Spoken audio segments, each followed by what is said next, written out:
The security checkpoint at the U.S. Air Force Academy was a fortress of crisp uniforms and sharp stares, especially on graduation day. Families streamed in, fathers in tailored suits, mothers in pearls, siblings documenting every second on their phones. Everyone had a pass, a name on the list, a story that fit. Then came the old man. His jeans were worn at the knees, his jacket frayed at the cuffs. He held a single piece of folded paper in his trembling hands. The ink faded, the creases deep like his weathered face.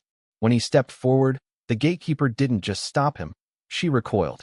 "Family only," she snapped, eyeing him like a stain on her perfectly curated day. Her arms crossed, posture rigid, mouth curled with contempt. He didn't flinch. He didn't argue. He simply looked past her, through the glass doors, to the rows of cadets waiting to be commissioned, each one a polished portrait of discipline and pride. "One of them is like family to me," he said, voice low, calm, as if the words came not from his throat, but from a place much deeper. She laughed without humor. "Sure he is, buddy. And I'm the Queen of England." Security was already approaching. She didn't need to call them. His presence had made people uncomfortable.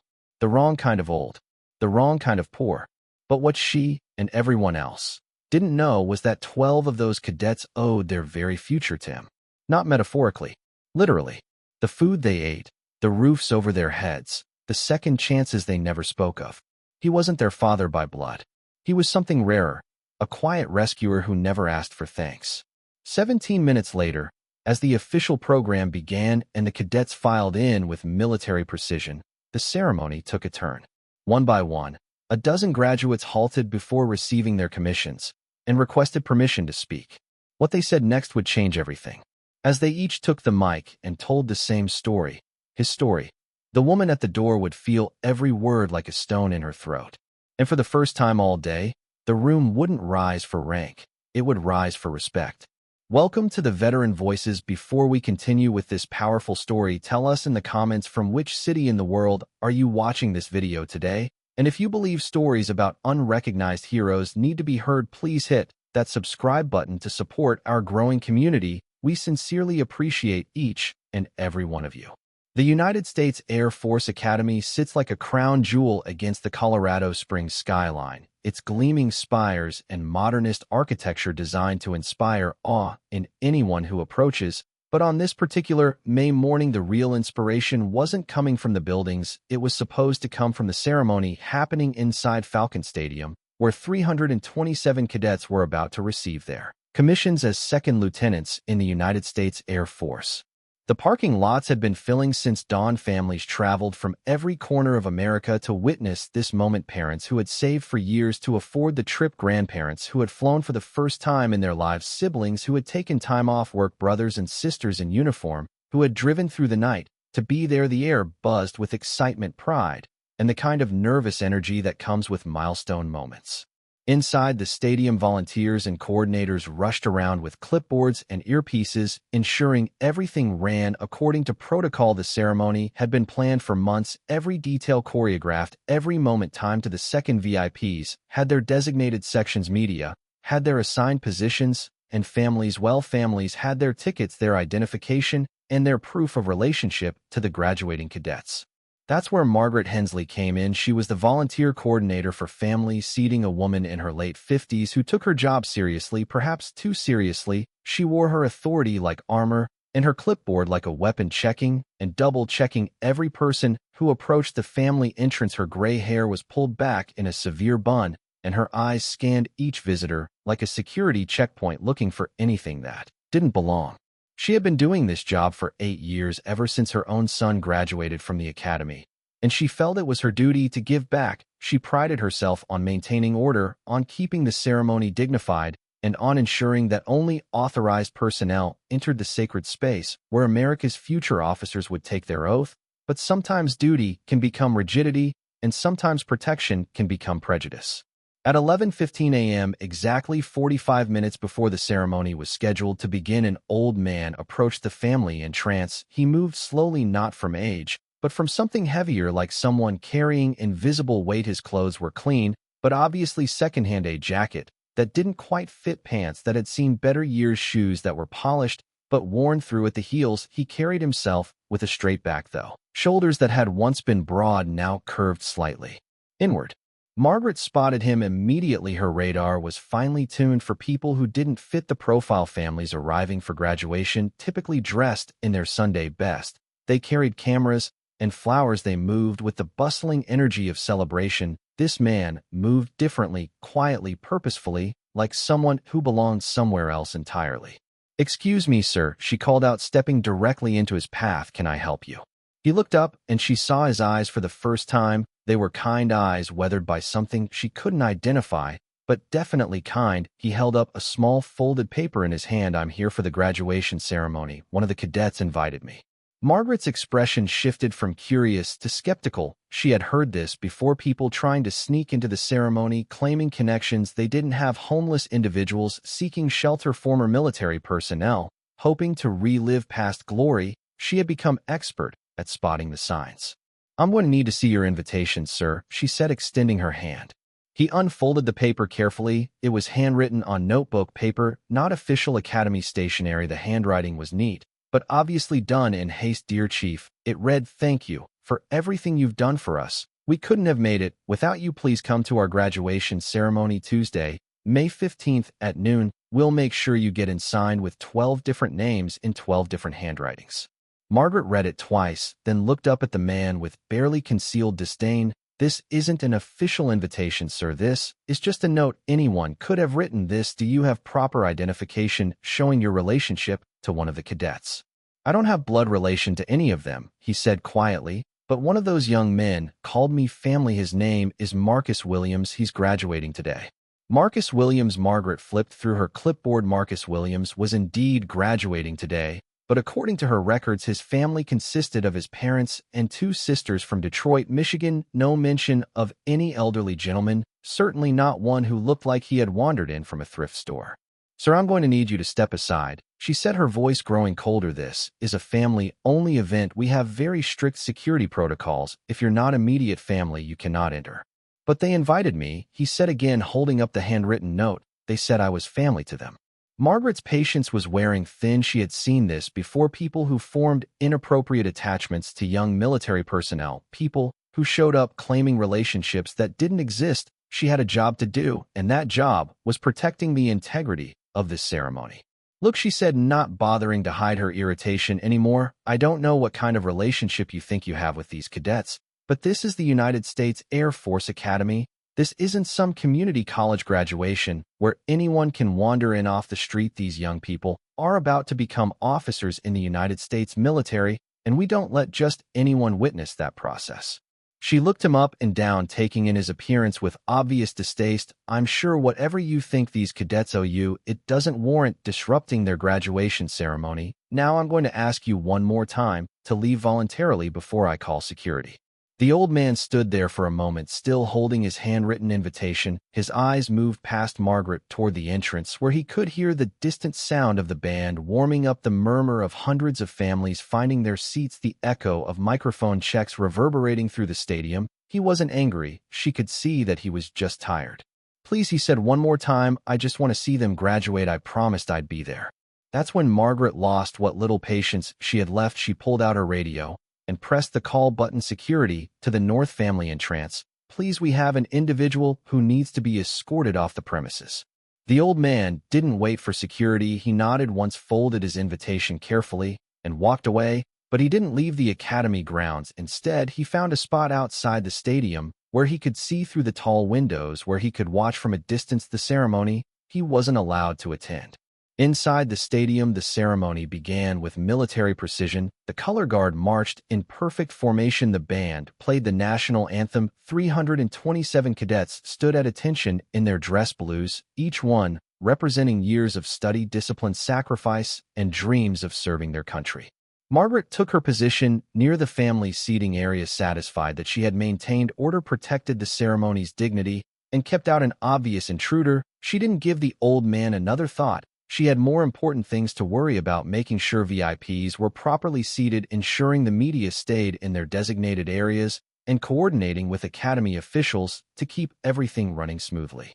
The ceremony progressed through its carefully planned stages: welcome remarks by the superintendent, speeches by distinguished guests, the presentation of awards and honors, each moment building toward the climax when the cadets would take their oath of office and officially become officers in the United States Air Force. What Margaret didn't know, what none of the officials knew, was that 12 of those cadets kept glancing toward the windows. They were looking for someone who had promised to be there, someone who meant more to them than any blood relative in the stands. 22-year-old Marcus Williams stood in formation, but his mind was elsewhere. He was thinking about 2 years ago, when he had been broke, hungry, and ready to quit the academy. He was thinking about the man who had found him sitting outside the commissary at midnight staring at a bank statement that showed $12.37 to his name. The man had approached quietly, asked if he was okay, listened to Marcus explain that his parents had lost their jobs, that the money they had been sending to supplement his cadet pay had stopped, that he was trying to figure out how to buy groceries for the rest of the month. The man had nodded, said he understood, and asked Marcus to meet him the next day. That next day, the man had handed Marcus an envelope containing $300 cash, no loan document, no repayment plan, no questions asked, just a quiet, "You focus on becoming the officer you're meant to be. I'll worry about the rest." Marcus had tried to refuse, had tried to explain that he couldn't accept charity, but the man had smiled and said, "It's not charity, son, it's investment," and then he had walked away. That was Marcus's introduction to Chief Master Sergeant retired Thomas Johnson. Though Marcus didn't learn his rank or his story until much later, all he knew was that this quiet man with kind eyes had appeared at exactly the moment when Marcus was about to give up on his dream.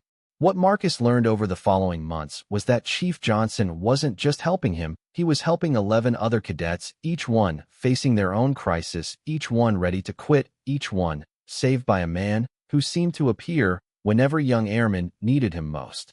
Sarah Chun had been struggling with advanced calculus, failing the course that would determine whether she could stay at the academy. Chief Johnson had somehow learned about her situation, had quietly arranged for tutoring sessions paid for by an anonymous donor who turned out to be Chief Johnson himself, working double shifts at a security company to afford it. James Rodriguez had been dealing with a family emergency back home, his younger brother arrested, his mother needing bail money that the family didn't have. Chief Johnson had made a phone call, connected the family with a lawyer, and somehow the bail had been posted by another anonymous donor. 12 different cadets, 12 different crises, 12 different moments when Chief Master Sergeant Thomas Johnson had stepped in, not with fanfare or recognition, but with quiet, effective help that allowed them to continue pursuing their dreams of becoming Air Force officers. Over time, the 12 had found each other, had realized they shared this common benefactor. They had started meeting, informally sharing stories about the man who had become their unofficial mentor, father figure, and guardian angel. They learned that Chief Johnson was a retired Air Force enlisted man who had served for 30 years, who had been deployed to every major conflict of the past 3 decades, who had earned more commendations than most officers, but had never sought the spotlight, had never asked for recognition, had simply served with quiet excellence until his retirement. They learned that he lived alone in a small apartment off base, that he worked part-time jobs to supplement his retirement pay so he could help cadets who needed it, that he had no family of his own, but had adopted these 12 young people as the children he had never had. They learned that he attended every academy event, he could sneaking in through side entrances, sitting in back rows, never drawing attention to himself, but always there, always watching, always proud. And they had promised him he would be at their graduation, not hidden in the back, not sneaking through side entrances, but there as family, because that's what he was to them, family, in every way that mattered. Now, as they stood in formation taking the oath that would make them officers, they looked toward the windows, searching for the man who had made this moment possible, but the windows showed only empty space. Chief Johnson was nowhere to be seen. Marcus Williams was the first to break. He couldn't help himself as the oath ceremony reached its crescendo, as hundreds of new officers raised their right hands and pledged to support and defend the Constitution of the United States. Marcus turned his head toward the window. He was looking for Chief Johnson, needing to see him, needing to share this moment with the man who had saved his career. Sarah Chun noticed Marcus turn, and she looked too, then James Rodriguez, then David Park, then all 12 of them one by one turning away from the stage, turning toward the windows where they expected to see the kind eyes and proud smile of the man who meant everything to them. But Chief Johnson wasn't visible through the windows. He was there standing outside in his worn jacket and faded jeans, holding his handwritten invitation, watching through the glass as the 12 young people he had mentored took their oath of office, tears streaming down his weathered face, pride filling his chest, even as his heart broke a little at being excluded from the moment he had helped make possible. Inside the stadium, the turning of the 12 cadets did not go unnoticed. The ceremony coordinator noticed, academy officials noticed, other cadets noticed, and slowly a murmur began to ripple through the crowd as people tried to understand why 12 cadets had turned away from the stage during the most important moment of the ceremony. Margaret Hensley noticed two standing at her post near the family seating. She saw the 12 cadets facing the wrong direction and felt a growing sense of unease. Something was wrong, something was happening that she didn't understand, and then she saw other cadets beginning to turn as well, looking toward the windows, looking for something or someone outside. One of the academy officials approached her quickly. "What's happening?" he whispered. "Why are those cadets facing the windows?" Margaret shook her head. "I don't know," she whispered back, but she was beginning to have a terrible suspicion. The ceremony continued, but the focus had shifted. Everyone in the stadium was now watching the 12 cadets who remained turned toward the windows, even as their classmates completed the oath, even as caps were thrown in the air, even as families cheered and cameras flashed. These 12 young officers stood facing the glass, searching for someone who wasn't visible from inside.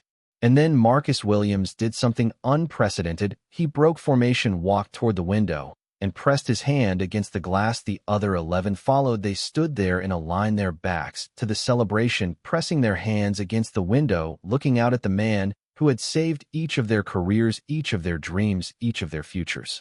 The stadium fell silent. Hundreds of families stopped celebrating, stopped taking pictures, stopped cheering. Everyone watched as 12 newly commissioned Air Force officers stood at attention, facing not their commanders, not their families, but an empty window. Everyone except these 12 couldn't see what they were looking for. Outside, Chief Johnson saw them. He saw all 12 of his kids standing at the window looking for him. He raised his hand, pressed it against the glass from the outside, mirroring their gesture, and in that moment, every person inside that stadium could see him, the old man in the worn jacket, the man who had been turned away as unworthy, the man who had been deemed not family enough to witness the graduation. Margaret Hensley felt her blood turn to ice. She recognized him immediately, the man she had dismissed, the man she had called security on, the man she had judged by his clothes and his handwritten invitation. She watched as academy officials rushed toward the window, as someone opened a side door, as Chief Master Sergeant Thomas Johnson was escorted, not escorted, invited, rushed inside the stadium. The superintendent of the academy, a 3-star general, approached Chief Johnson with hand extended. "Sir," he said, his voice carrying clearly through the suddenly quiet stadium, "I believe we owe you an apology, and these 12 officers would like a word with you." Chief Johnson walked slowly toward the 12 young officers who were now standing at attention, but whose eyes were filled with tears. Marcus Williams stepped forward. "Chief," he said, his voice breaking, "thank you for everything, for believing in us when we didn't believe in ourselves, for being there when no one else was, for being the family we needed." The other 11 nodded their agreement. Sarah Chun stepped forward. "You told us once that we were your investment." She said, "that you were betting on our future. Well, sir, your investment just paid off 12 new Air Force officers, and every one of us owes it to you." The stadium erupted in applause. 3,000 people who had witnessed something extraordinary, a moment of recognition that transcended protocol and ceremony, a moment when the real hero was finally acknowledged.